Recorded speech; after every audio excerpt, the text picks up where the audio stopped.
വാർത്തകളിലേക്ക് വിശദമായി. കഴക്കൂട്ടത്ത് നിന്നും ലക്ഷങ്ങൾ വിലമതിക്കുന്ന മയക്കുമരുന്ന് പിടികൂടി. കുളത്തൂർ സ്വദേശി അരുൺദാസ് പിടിയിലായി.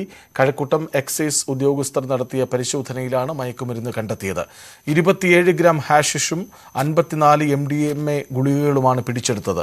എക്സൈസിന് കിട്ടിയ രഹസ്യ വിവരത്തെ തുടർന്ന് കഴക്കൂട്ടത്തെ ഫ്ളാറ്റിൽ നിന്നുമാണ് പ്രതിയെ പിടികൂടിയത്. കാനഡയിൽ നിന്നും കൊറിയർ സർവീസ് വഴിയാണ് മയക്കുമരുന്ന് എത്തിക്കുന്നതെന്ന് എക്സൈസ് ഇൻസ്പെക്ടർ മുഹമ്മദ് റാഫി പറഞ്ഞു.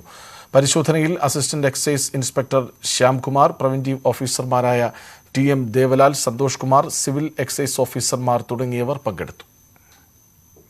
കഴക്കൂട്ടം SFS സൈബർ ഗേറ്റ്വേയിലെ ടിവോളി ഫ്ലാറ്റ് സമുച്ചയത്തിൽ നിന്നും 17 ഗ്രാം MDMAയും 27 ഗ്രാം ഹാഷിഷ് ഓയിലും പിടികൂടി. ഇതോടനുബന്ധിച്ച് അരുൺ എന്നയാളെ അറസ്റ്റ് ചെയ്തിട്ടുള്ളതാണ്. പാർട്ടി ഡ്രഗായ MDMA കഴക്കൂട്ടം ഭാഗത്ത് വിതരണം ചെയ്യാൻ എത്തിച്ചിട്ടുണ്ടെന്ന രഹസ്യ വിവരത്തിന്റെ അടിസ്ഥാനത്തിൽ നടത്തിയ പരിശോധനയിലാണ് ഇവ കണ്ടെത്തിയിട്ടുള്ളത്. റോഡ് നിർമ്മാണത്തിൽ അപാകത ശ്രദ്ധയിൽപ്പെട്ട നാട്ടുകാർ നിർമ്മാണ പ്രവർത്തനം തടഞ്ഞു. മുക്കം ടൗൺ നവീകരണ പ്രവൃത്തിയുടെ ഭാഗമായി മുക്കം അഭിലാഷ് ജംഗ്ഷൻ മുതൽ PC ജംഗ്ഷൻ വരെയുള്ള ഭാഗത്താണ് നിർമ്മാണം നടന്നുവന്നത്. മുക്കം അഭിലാഷ് ജംഗ്ഷൻ മുതൽ PC ജംഗ്ഷൻ വരെയുള്ള ഭാഗത്തെ റോഡ് നവീകരണ പ്രവൃത്തിയിലെ അപാകത ചൂണ്ടിക്കാട്ടിയാണ് നാട്ടുകാർ പ്രതിഷേധവുമായി രംഗത്തെത്തിയത്. നിലവിലുണ്ടായിരുന്ന റോഡിലെ ടാറിംഗ് കഴിഞ്ഞ ദിവസം പൊളിച്ചിട്ടിരുന്നു. ഇത് വൈബ്രേറ്റർ ഉപയോഗിച്ച് അമർത്താതെ പൊളിച്ചിട്ട റോഡിന്റെ മുകളിൽ മണ്ണും മെറ്റലും കൊണ്ടിട്ട് പ്രവൃത്തി നടത്താനുള്ള ശ്രമമാണ് തടഞ്ഞത്. ഭാരമേറിയ നിരവധി ടിപ്പറുകൾ ഉൾപ്പെടെ കടന്നുപോകുന്ന സംസ്ഥാനപാതയുടെ ഭാഗം കൂടിയായ റോഡ് നിർമ്മാണത്തിൽ അപാകതയുണ്ടെന്ന് നാട്ടുകാർ ചൂണ്ടിക്കാട്ടി. അവർ ശരിക്കും വൈബ്രേറ്റ് ചെയ്യാതെയാണ് അതിന്റെ മുകളിൽ ഡാറിങ്ങിന് മുമ്പുള്ള മെറ്റൽ ഇതൊക്കെ ഇടുന്നത്. അതേ സമയത്ത് ആലിൻചോട്ടിലേക്കുള്ള റോഡ് പോകുന്നത് ശരിക്കും വൈബ്രേറ്റ് ചെയ്തിട്ടുണ്ട്. ഒരേ കോൺട്രാക്ട് എടുത്ത വർക്കാണ് ഇതെല്ലാം. മുക്കം ടൗണ് 600 മീറ്റർ സറൗണ്ടിങ്ങുള്ള വർക്ക്. ഈ വർക്കിൽ 2 സ്ഥലത്ത് 2 രീതിയിലാണ് ഇവർ വർക്ക് ചെയ്യുന്നത്. പ്രശ്നം ശ്രദ്ധയിൽപ്പെട്ടതോടെ നഗരസഭാ കൗൺസിലറും PWD ഉദ്യോഗസ്ഥരും സ്ഥലത്തെത്തി റോഡിന് മുകളിൽ ഇട്ട മണ്ണ് എടുത്തു മാറ്റി.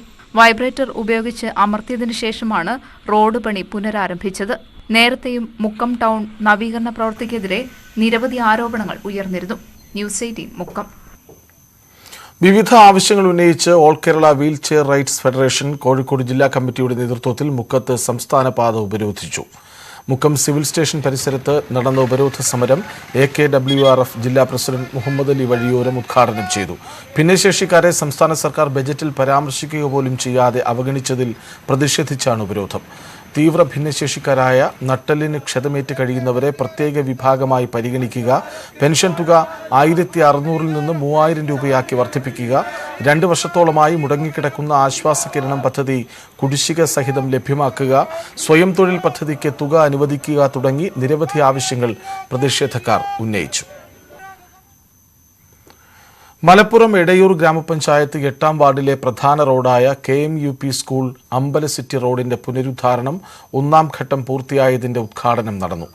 എടയൂർ ഗ്രാമപഞ്ചായത്ത് പ്രസിഡന്റ് ഹസീന ഇബ്രാഹിം ഉദ്ഘാടനം നിർവഹിച്ചു. വൈസ് പ്രസിഡന്റ് KP വേലായുധന്റെ അധ്യക്ഷതയിലായിരുന്നു പരിപാടി.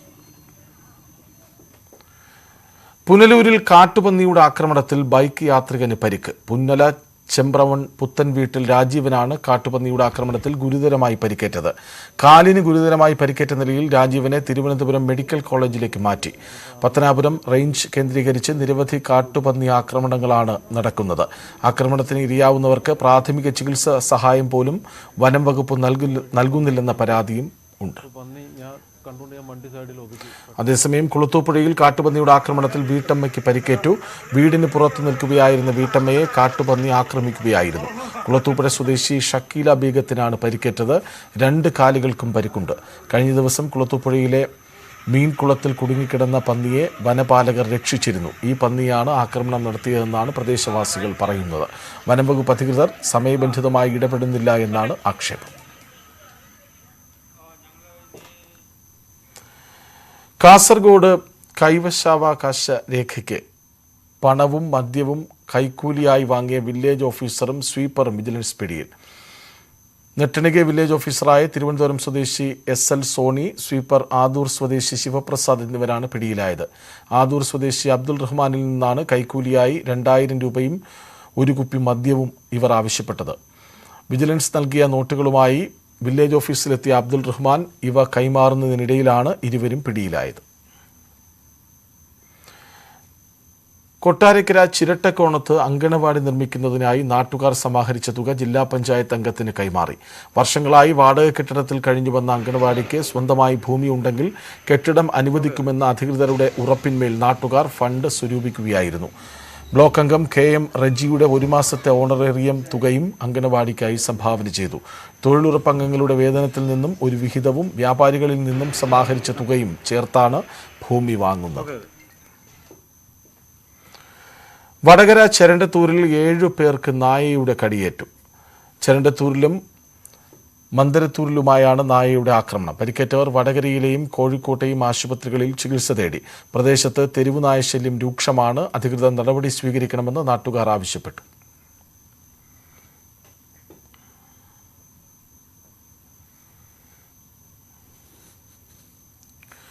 ആലക്കോട് ജനമൈത്രി പോലീസിന്റെ ആഭിമുഖ്യത്തിൽ ജില്ലാ പോലീസ് മേധാവിയുടെ പരാതി പരിഹാര അദാലത്ത് നടന്നു.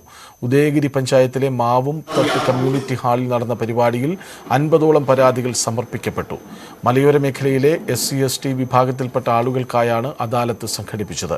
എക്സൈസ്, വനം, റവന്യൂ, സിവിൽ സപ്ലൈസ്, ആരോഗ്യം, കൃഷി തുടങ്ങി വിവിധ വകുപ്പുകളുടെ ഉദ്യോഗസ്ഥരും അദാലത്തിൽ പങ്കെടുത്തു. കണ്ണൂർ റൂറൽ പോലീസ് മേധാവി PB രാജീവ് IPS അദാലത്ത് ഉദ്ഘാടനം ചെയ്തു. അല്ലാതെ നമ്മൾ നടത്തി വന്നിരുന്നുവെങ്കിലും ജനമൈത്രി പോലീസിന്റെ പ്രവർത്തനം സംബന്ധിച്ച് നമുക്കുള്ള ധാരണ മാറിയപ്പോൾ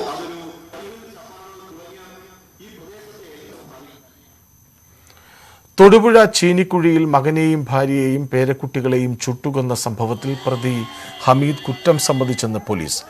ശക്തമായ തെളിവുകളും സാക്ഷികളും ഉണ്ടെന്നും കൊലപാതകം ആസൂത്രിതമെന്നും CI ജിനിരാജ് കുമാർ ഗുപ്ത പറഞ്ഞു. അതേസമയം തെളിവെടുപ്പിനായി പ്രതിയെ എത്തിച്ചപ്പോൾ നാട്ടുകാർ രോഷാകുലരായി. പോലീസ് ഏറെ പണിപ്പെട്ടാണ് തെളിവെടുപ്പ് പൂർത്തിയാക്കിയത്. സ്വത്ത് വീതിച്ചു നൽകിയപ്പോൾ ഉണ്ടാക്കിയ കരാർ പാലിക്കാത്തതാണ് കൊലയ്ക്ക് കാരണമായതെന്നാണ് ഹമീദിന്റെ മൊഴി. ഭാര്യ മരിച്ചതിന് ശേഷം ഏറെക്കാലം മറ്റൊരു സ്ത്രീക്കൊപ്പമായിരുന്നു ഹമീദിന്റെ താമസം. അടുത്ത കാലത്ത് തിരികെ എത്തിയ ശേഷം മക്കളുമായി നിരന്തരം പ്രശ്നങ്ങൾ ഉണ്ടാക്കുകയായിരുന്നുവെന്ന് അയൽവാസികൾ പറയുന്നു. അതേസമയം കൊല്ലപ്പെട്ട 4 പേർക്കും ചീനിക്കുഴി ഗ്രാമം കണ്ണീരിൽ കുതിർന്ന യാത്രാമൊഴിയേകി. വൈകിട്ടോടെ എത്തിച്ച മൃതദേഹങ്ങൾ നൂറുകണക്കിന് ജനാവലിയുടെ സാന്നിധ്യത്തിൽ ഉടുമ്പന്നൂർ മുഹീദ്ദീൻ ജുമാ മസ്ജിദിൽ ഖബറടക്കി. കാലയെക്കൂട്ട് തയ്യാറാക്കിയ ഒരു പദ്ധതി അനുസരിച്ചിട്ടാണ് കൊലപാതകം നടത്തിയിട്ടുള്ളതെന്നാണ് മനസ്സിലാക്കുന്നത്. ഇപ്പോഴും ആ വീടിൻ്റെ പരിസരത്ത് പെട്രോൾ കുപ്പികൾ, ഒരു തുണിക്കകത്ത് പെട്രോൾ ബോംബും ഒക്കെ ഉണ്ടാക്കുന്ന പോലെ തുണി മുക്കി പെട്രോൾ കുപ്പിക്കകത്ത് വെച്ചിട്ടുള്ള ഉപേക്ഷിക്കപ്പെട്ട കുപ്പികൾ ഇപ്പോൾ വീടിൻ്റെ പരിസരത്ത് കാണുന്നുണ്ട്. ഇപ്പോൾ സംഭവം കണ്ട അയൽവാസികൾ പറഞ്ഞത് അവർ ഓടിയെത്തുമ്പോൾ, കരച്ചിൽ കേട്ടിട്ട് ഓടിയെത്തുമ്പോൾ ഇദ്ദേഹം ഈ ജനലിൽ കൂടി പെട്രോൾ ഈ മുറിക്കകത്തേക്ക് ഒഴിച്ചുകൊണ്ടിരിക്കുന്ന സ്ഥിതിവിശേഷമാണ് കാണാൻ കഴിഞ്ഞതെന്നാണ് നാട്ടുകാർ പറയുന്നത്. തൊടുപുഴ ചീനിക്കുഴിയിൽ 79കാരനായ പിതാവ് തീയിൽ എരിച്ചത് 4 ജീവിതങ്ങൾ മാത്രമല്ല, സ്വസ്ഥമായൊരു ജീവിതം നയിക്കാൻ ആഗ്രഹിച്ച ഒരു കുടുംബത്തെ കൂടിയായിരുന്നു. നോമ്പും പെരുന്നാളും കഴിഞ്ഞ് പുതിയ വീട്ടിൽ പുതിയൊരു ജീവിതത്തിന് തുടക്കം കുറിക്കാമെന്ന ഒരു കുടുംബത്തിന്റെ വലിയ സ്വപ്നം കൂടിയാണ് പിതാവ് ഹമീദ് തകർത്തെറിഞ്ഞത്. സൗമ്യമായി സംസാരിക്കുന്ന ഫൈസലും കുടുംബവും നാട്ടുകാരുടെ പ്രിയപ്പെട്ടവർ കൂടിയായിരുന്നു. എന്നാൽ ഫൈസലിനും കുടുംബത്തിനും കഴിഞ്ഞ കുറച്ചു വർഷങ്ങളായി സ്വസ്ഥതയോടെ ഉറങ്ങാൻ പോലും കഴിഞ്ഞിരുന്നില്ല. ഇളയ മകനായ ഫൈസലിനോടൊപ്പമുള്ള പിതാവ് ഹമീദ് ഈ വീട് തന്റെ പേരിൽ എഴുതണമെന്നാവശ്യപ്പെട്ട് നിരന്തരം വഴക്കുണ്ടാക്കി. കുടുംബത്തോടെ കൊലപ്പെടുത്തുമെന്ന് പലതവണ ഭീഷണിപ്പെടുത്തി. ഒടുവിൽ വേറെ പോകാൻ തീരുമാനിച്ച് ഫൈസൽ പുതിയൊരു വീട് നിർമ്മിച്ചു. മേടമാസത്തിൽ താമസിക്കാനുള്ള പരിപാടിയാണ്. മേടം ആദ്യത്തോടു കൂടി താമസിക്കാനുള്ള പരിപാടിയായിരുന്നു അവർ പ്ലാൻ ചെയ്തിരുന്നത്. പക്ഷേ ഇതിന് ഇങ്ങനെ ഒരു ദുരന്തം വന്നതിൽ എനിക്ക് അതിയായ വിഷമമാണ്. പെട്ടെന്ന് പണി തീർത്ത് നമുക്ക് പെട്ടെന്ന് കയറി കൂടണം എന്ന് പുള്ളി പറഞ്ഞായിരുന്നു. നോമ്പുകാലവും പെരുന്നാളും കഴിഞ്ഞ് ഈ വീട്ടിലേക്ക് മാറി താമസിക്കാനായിരുന്നു ഇവരുടെ തീരുമാനം.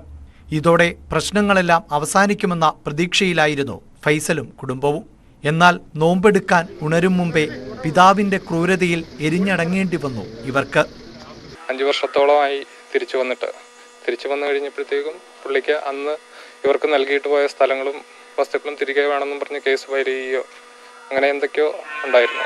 സ്നേഹവും സന്തോഷവും നിറഞ്ഞു നിൽക്കുന്ന ജീവിതത്തിനു വേണ്ടി ആഗ്രഹിച്ച ഫൈസലും കുടുംബവും യാത്രയായി. കളിയും ചിരിയും നിറയേണ്ട ഈ വീട് ഇന്ന് മൂകമാണ്. പിതാവിന്റെ ക്രൂരതയിൽ കത്തിയമർന്ന ഒരു കുടുംബത്തിന്റെ വലിയ സ്വപ്നങ്ങൾ നിറഞ്ഞു നിൽക്കുന്ന സ്മാരകം. ന്യൂസ് 18 തൊടുപുഴ. ഇടവേളയ്ക്ക് ശേഷം മറ്റു വാർത്തകൾ. കൂടുതൽ വാർത്തകളിലേക്ക്. ഇടുക്കിയിലെ 3 താലൂക്കുകളിലെ കുടിവെള്ളക്ഷാമം പരിഹരിക്കാൻ പദ്ധതി. ജലജീവൻ മിഷന്റെ സർവേ നടപടികൾ പൂർത്തിയായി. 1.5 വർഷം കൊണ്ടാണ് സർവേ പൂർത്തിയാക്കിയത്. 2018 അവസാനത്തോടെ ആരംഭിച്ച പദ്ധതിയുടെ വിശദമായ റിപ്പോർട്ട് സർവേ നടപടികൾക്ക് ശേഷം water authority project planning and designing വിഭാഗം സർക്കാരിന് സമർപ്പിച്ചിരുന്നു. ഉടുമ്പൻചോല, പീരുമേട്, ഇടുക്കി എന്നീ താലൂക്കുകളിലും കട്ടപ്പന നഗരസഭയിലുമാണ് ആദ്യഘട്ടം പദ്ധതി നടപ്പിലാക്കുന്നത്. ഉപ്പുതറ അയ്യപ്പൻ കോവിലിന് ഇടയിലൂടെ ഒഴുകുന്ന പെരിയാറിന്റെ കുറുകെ ഒരു ക്രോസ് ബാർ നിർമ്മിച്ച് തടയണ നിർമ്മിച്ച് വെള്ളം എത്തിക്കുക എന്നുള്ള ആദ്യ ദൗത്യത്തിന്റെ ഭാഗമായിട്ടുള്ള പ്രവർത്തനങ്ങളെല്ലാം പൂർത്തീകരിച്ചിട്ടുണ്ട്.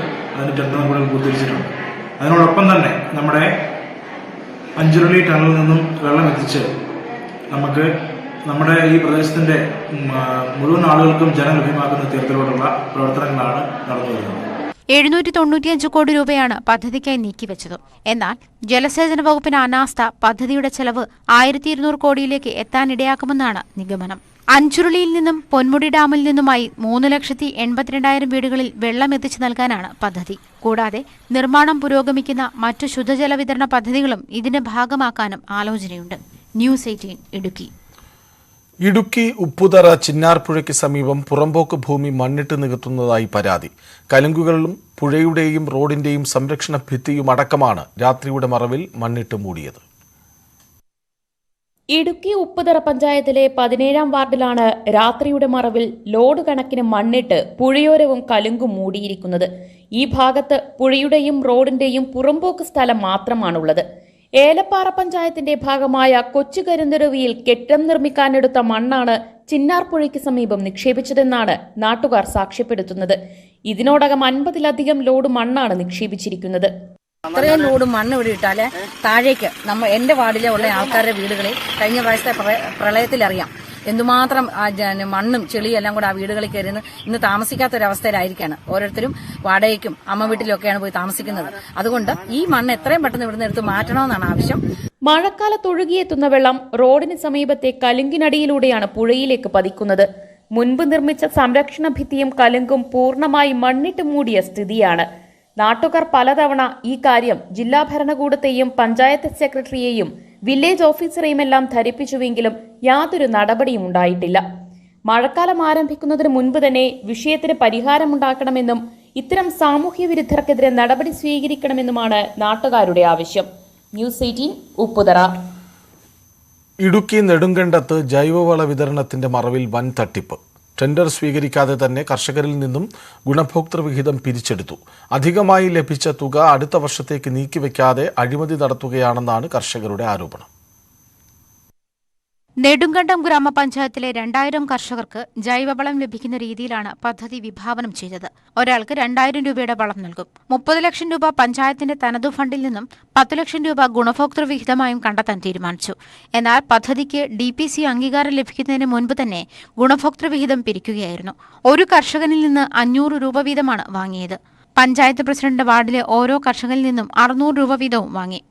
27 ലക്ഷം രൂപയ്ക്ക് ടെൻഡർ നടപടികൾ നടത്തിയതിനു ശേഷം ഈ 13 ലക്ഷം രൂപ ശരിക്കും അഴിമതി നടത്തുന്നതിന് വേണ്ടി മാറ്റിവെച്ചതാണെന്ന് തന്നെയാണ് നമുക്ക് ഇന്ന് ബോധ്യപ്പെടുത്താൻ കഴിയുന്നുള്ളത്. ഭരണകക്ഷിയിലെ തന്നെ മെമ്പർമാർ വിയോജനം എഴുതുക, വലിയ കോലാഹലങ്ങൾ പഞ്ചായത്തിൽ നടക്കുക, സൃഷ്ടിക്കുക, ഇംപ്ലിമെന്റിംഗ് ഓഫീസർമാര് നിവൃത്തിയില്ലാതെ ഇവരോട് സഹകരിക്കുന്നു. കൃഷിവകുപ്പ് ജീവനക്കാരുടെ ഒത്താശയോടെയാണ് DPC അംഗീകാരത്തിനും ടെൻഡറിന് മുൻപേ പണപ്പിരിവ് നടത്തിയത്. പിന്നീട് ടെൻഡറിൽ ആവശ്യമായ വളം 27 ലക്ഷം രൂപയ്ക്ക് വിതരണം ചെയ്യുമെന്ന് വളം കമ്പനി അറിയിക്കുകയായിരുന്നു. പിരിച്ചെടുത്തതടക്കം അധികമായുള്ള 13 ലക്ഷം രൂപ അടുത്ത വർഷത്തെ പദ്ധതിയിൽ ഉൾപ്പെടുത്തണമെന്ന് പഞ്ചായത്ത് അംഗങ്ങൾ ആവശ്യപ്പെട്ടിട്ടും നടപടിയുണ്ടായിട്ടില്ല. അധികം വന്ന തുകയ്ക്ക് ആനുപാതികമായി കർഷകർക്ക് കൂടുതൽ വളം നൽകുമെന്നാണ് ഭരണസമിതിയുടെ വാദം. 50 കിലോ കൂട്ടുപിണ്ണാക്കും 20 കിലോ കക്കയുമാണ് കൊടുക്കാൻ തീരുമാനിച്ചത്. അതിന്റെ അളവ് കൂട്ടി 73 കിലോ വളവും 25 കിലോ കക്കയും കൊടുത്താൽ പ്രശ്നം പരിഹരിക്കും. 500 ശകലം കൂടെ കൂടുതൽ പൈസ ആകത്തതേ ഉള്ളൂ. അങ്ങനെ അത് കർഷകർക്ക് പ്രയോജനപ്പെടും എന്ന രീതിയിലാണ് കമ്മിറ്റി തീരുമാനമെടുത്തത്. ടെൻഡർ പ്രകാരമുള്ള തുകയുടെ അടിസ്ഥാനത്തിൽ ഗുണഭോക്തൃ വിഹിതമായി 300 രൂപയിൽ താഴെ മാത്രമാണ് വാങ്ങേണ്ടത്. മാസങ്ങൾക്ക് മുൻപ് ഗുണഭോക്തൃ വിഹിതം വാങ്ങിയിട്ടും വളം വിതരണം ഇതുവരെയും ആരംഭിച്ചിട്ടില്ല. ന്യൂസ് 18 നെടുങ്കണ്ടം. നിരവധി തവണ മോഷണം നടന്നൊരു വീടുണ്ട് കാസർഗോഡ്. ബേക്കൽ മുതിയാക്കലിലെ കെ സുനിൽകുമാറിന്റെ വീട്ടിലാണ് 10 വർഷത്തിനിടെ 8 മോഷണങ്ങൾ നടന്നത്. ദിവസങ്ങൾക്ക് മുൻപ് വീട്ടുമുറ്റത്ത് നിർത്തിയിട്ട ആഡംബര കാർ കൂടി കളവ് പോയതോടെ മനസ്സമാധാനം നഷ്ടപ്പെട്ട അവസ്ഥയിലാണ് വീട്ടുകാർ. വീടിന് കുറ്റിയടിച്ചത് മുതൽ സുനിലിന്റെ മോശം സമയമാണ്. നിർമ്മാണത്തിനായി കൊണ്ടുവന്ന 10 ലോഡ് മണൽ മോഷണം പോയതോടെ പോലീസിനെ സമീപിച്ചു. പിന്നാലെ നിരവധി തവണ വീട്ടിൽ മോഷണം നടന്നു. നിർമ്മാണ തൊഴിലാളികളുടെ മൊബൈൽ ഫോണുകളും മര ഉരുപ്പടികളും സാനിറ്ററി വെയറുകളുമെല്ലാം കളവുപോയി. 2017 താമസം തുടങ്ങി മാസങ്ങൾക്കുള്ളിൽ 25 പവൻ സ്വർണവും $3000 വീട്ടിൽ നിന്ന് മോഷണം പോയപ്പോഴും ബേക്കൽ പോലീസിൽ പരാതി നൽകിയിരുന്നു. 2017 നമ്മൾ ഇനാഗ്രേഷൻ നടക്കുന്നത്. ആ 2017 ഡിസംബറിൽ വീണ്ടും വലിയൊരു കളവ് നടക്കുന്നു. അത് വീട് കുത്തി തുറന്നവർ അകത്തുള്ള സ്വർണവും, പിന്നെ അന്ന് ഞാൻ ജോയിൻ ചെയ്ത് ഇവിടെ വന്നതാണ്, അപ്പോൾ $3000 25 പവൻ സ്വർണവും അവർ കൊണ്ടുപോയി. അതിനുശേഷം ഇപ്പം 13 മാർച്ച് 2022 ഇപ്പോൾ വീണ്ടും കാറ് കൊണ്ടുപോയി. പിന്നെ വീടിനകത്തുള്ള ഒരുപാട് സാധനങ്ങൾ അവർ കൊണ്ടുപോയിട്ടുണ്ട്. അങ്ങനെ ഒരുപാട് നഷ്ടങ്ങൾ വരുത്തിയിട്ടുണ്ട്. പക്ഷേ ഇതുവരെ അതിനുള്ള റിസൾട്ട് ഇതുവരെ കിട്ടിയില്ല. കഴിഞ്ഞ 13 രാത്രി 14 ലക്ഷം രൂപയുടെ ആഡംബര കാറ് കൂടി നഷ്ടപ്പെട്ടതോടെ എന്ത് ചെയ്യണമെന്നറിയാത്ത അവസ്ഥയിലായി കുടുംബം. ഇതോടെ വിദേശത്ത് ജോലി ചെയ്യുന്ന സുനിൽ കോൺസുലേറ്റിലടക്കം പരാതി നൽകി നാട്ടിലെത്തി. നിരന്തരം മോഷണം നടന്നിട്ടും അന്വേഷണ പുരോഗതിയില്ലാത്തത് സുനിലിനെ നിരാശനാക്കുന്നുണ്ട്.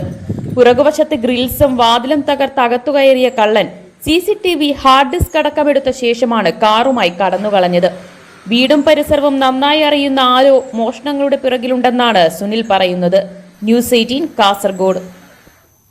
കണ്ണൂർ അന്താരാഷ്ട്ര വിമാനത്താവളം വഴി വീണ്ടും സ്വർണം കടത്താൻ ശ്രമം. അനധികൃതമായി കടത്താൻ ശ്രമിച്ച 40 ലക്ഷം രൂപയുടെ സ്വർണം പിടികൂടി.